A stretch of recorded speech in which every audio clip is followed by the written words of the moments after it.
This verse is in reference to the previous verse, in which Lord Krishna discusses Mahatmas, or great souls. Who is a great soul will be understood differently by different people with different angles of vision. For people interested in earning a lot of money, someone like a Rockefeller or Bill Gates will be considered a Mahatma. For someone interested in playing football, Maradona. No, we got to take. All right, someone else. Helen, he's a long time out there. See, we all joined a long time ago. And then for people who are interested in jumping and shouting and making a lot of noise in the name of music, Mick Jagger. Michael.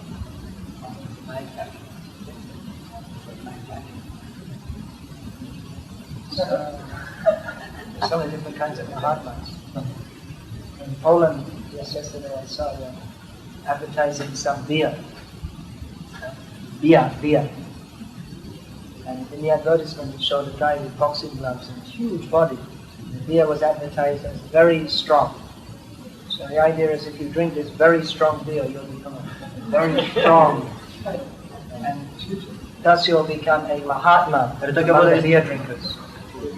And in your next life you'll become a buffalo. You want to be big and strong?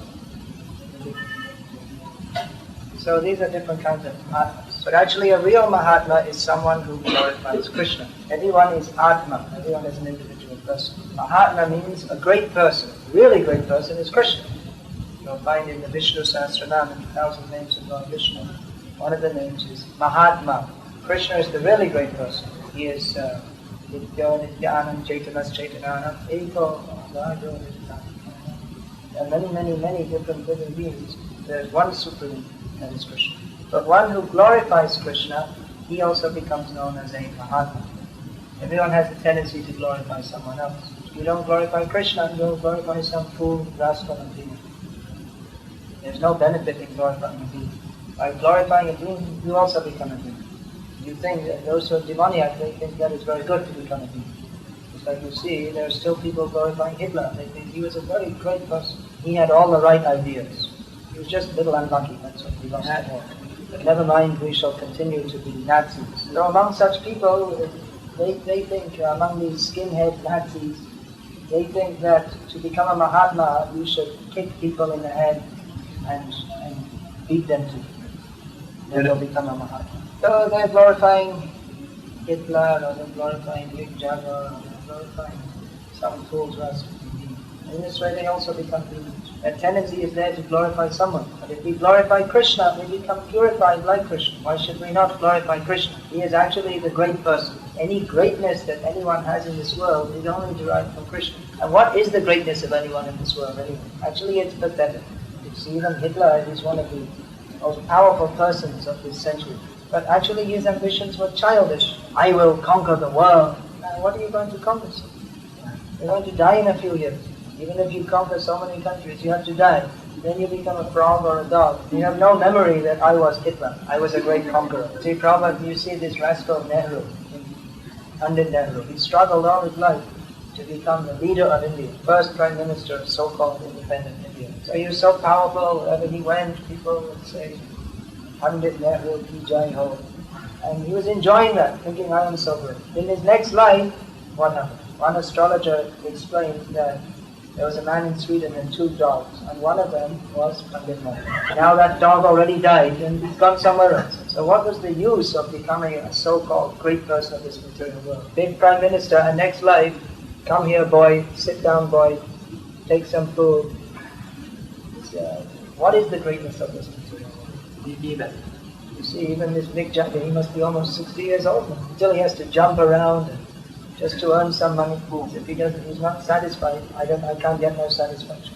He's got enough money and still he's not satisfied. So actually all these so-called great people of this material world, they're all slaves of their senses. They're all controlled by their senses. I was reading. What's that word? Useless? Senses. Senses На is английском полезно, на английском useless тоже сложно. So your senses are useless unless they're engaged in the service of Krishna. Unless your senses are engaged in the service of Krishna, then they are useless. So all these people are serving the useless senses. Therefore they're all useless.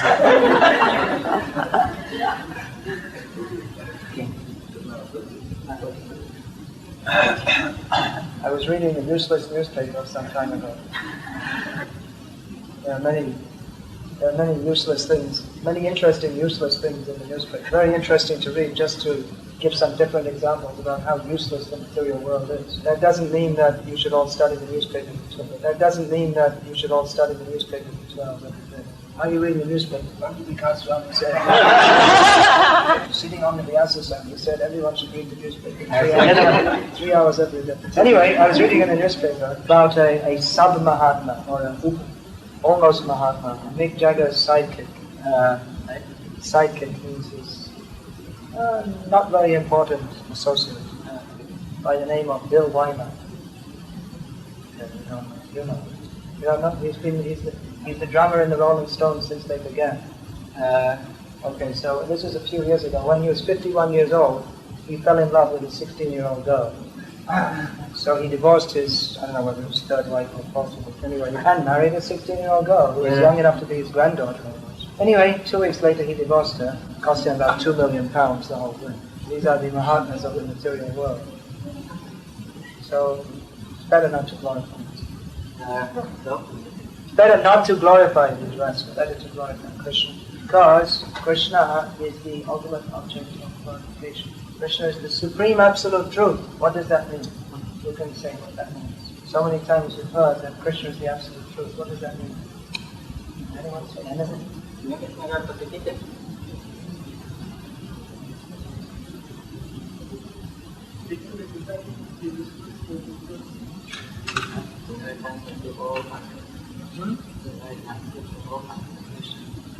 The right answer, sir? To all questions. To all questions which one can ask. Krishna is the answer to all questions you're going to ask. Yeah, that implies that Krishna is the cause of all causes. He's the ultimate principle. You're going to say something? The one from Very good, yeah. the beginning.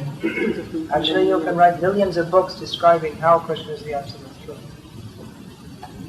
You can write millions of books describing how Krishna is the absolute truth. So both these answers that have been given are good answers. The absolute truth means that upon which everything else depends.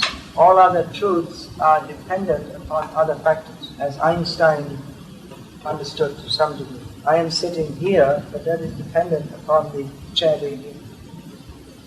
So everything is dependent upon everything else, but everything is ultimately dependent upon Krishna, because he is the ultimate cause of all causes. At the same time, Krishna is not dependent upon anything, he is totally independent. Scientists study the laws of nature, but they don't understand how all these laws of nature come to be, nor how they are maintained. That is by the power of Krishna. Ekam shena sthito jagat. Ishtabhyahamidam kutsam ekam shena sthito jagat. Krishna says that everything within the creation that is maintained by a tiny fraction of my energy. And everything comes from Krishna. That is another definition of what he said. Simultaneous definition of the absolute truth. Because all these definitions meet together in the absolute. This is described in the Upanishads. Yato va imani bhutani jayante. The absolute truth is that from which everything emanates. Yena jatani jivanti. The absolute truth is that within which everything exists. Yat prayat yavishta. Yat prayat yavisham vishanti. He is that into which everything again enters. Tad vijigyasatsva, that is the proper subject for inquiry into. Tad brahmeti, that is Brahma, that is the absolute truth. This is described in Srimad Bhagavatam. Tad vijigyasatsva, tad brahmeti. This is the subject of inquiry, this is the Brahma. The Vedanta Sutra begins that Atato Brahma Jigyasa, now we have attained the form of life, we should inquire into the absolute truth. What is that absolute truth? That is the next sutra. Jannādyasya yataha. The absolute truth is the source of all emanation. Janma Adi means Srishti, Sthiti, Pralaya, creation, maintenance and destruction. So this is the subject matter of Srimad Bhagavatam. Janmadya Sayatam Vyat Vikratas Chajesh Vavijna Swarat. The absolute truth is the source of everything. He is independent. He is all cognizant of the symptoms of the absolute truth. Ene Brahma Veda Ya Adi Kavaye Bhojyanti Yat Surya. It was he who imparted the Vedic knowledge to Brahma at the beginning of time. Bhojyanti Yat Surya. He is such subtle. Achintya Tattva. Avichintya Tattva. Achintya Tattva. Such a non-understandable subject matter. Even the great demigods cannot understand. Therefore the demigods, they simply praise him. Praise him. Materialistic people, they praise the demigods. Shiva, Durga, Brahma, Chandra, Indra. What are the demigods themselves doing? They are praising Krishna. Ram Brahma, Varunendra, Rudra, Narada, Stundanti, Jai Stavai. In many transcendental hymns, great demigods, Brahma, Varuna, Indra, Varunendra, Rudra, Shiva, Naruta, they're all praising Krishna. Vedai, Sangha, Padakamapada, Shadai, Gayanti, Anisamagaha, all the Vedas, including the Upanishads, they're all praising Krishna. Jnana avastada tattvatena manaso pashyantiyam yogino. All the great yogis, they meditate upon Krishna. Yasyandam nadidu surasura devaya tasmai namaha. And his glories, you cannot reach the end of them. Neither the demigods, nor even the great intelligent demons, with all their intelligence, they cannot reach the end of the glories of Krishna. Therefore, devaya tasmai namaha. Therefore, we simply offer our obeisances to him. The great demigods, they cannot properly understand Krishna. They misunderstand. Tejovari madam yata janimaya tuti sago musha. He is misunderstood. Just like sometimes you see a mirage. They mistake one thing to be something else. Sometimes Indra or Brahma, they mistake Krishna to be some ordinary person. Brahma, Amna, Srena, Sada, Nirasta Kuhakam, Satyam, Haram. He is eternally situated in his own abode. Sada, Nirasta Kuhakam.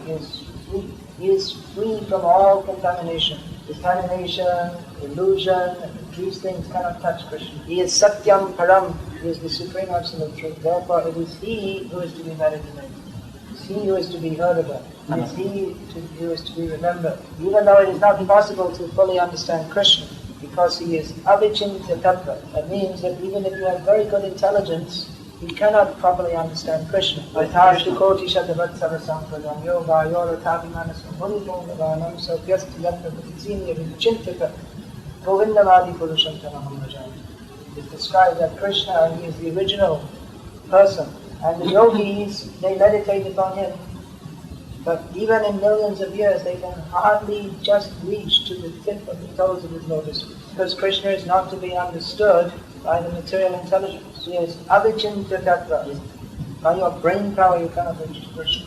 Yogeshvara Hridi Vichintya. That's saying what comes. Yogeshvara Hridi Vichintya Adadabodham. The great, very powerful yogis, within their hearts, they try to meditate upon Krishna with their tremendously expanded intelligence. But still they cannot understand Krishna. And even Krishna cannot understand Krishna. Then you may say, well, Krishna is so great, surely he can understand himself. Yes, of course he can. But the thing is that Krishna's glories are always expanded. So if we say that even if Krishna understands his own glories, those glories again expand.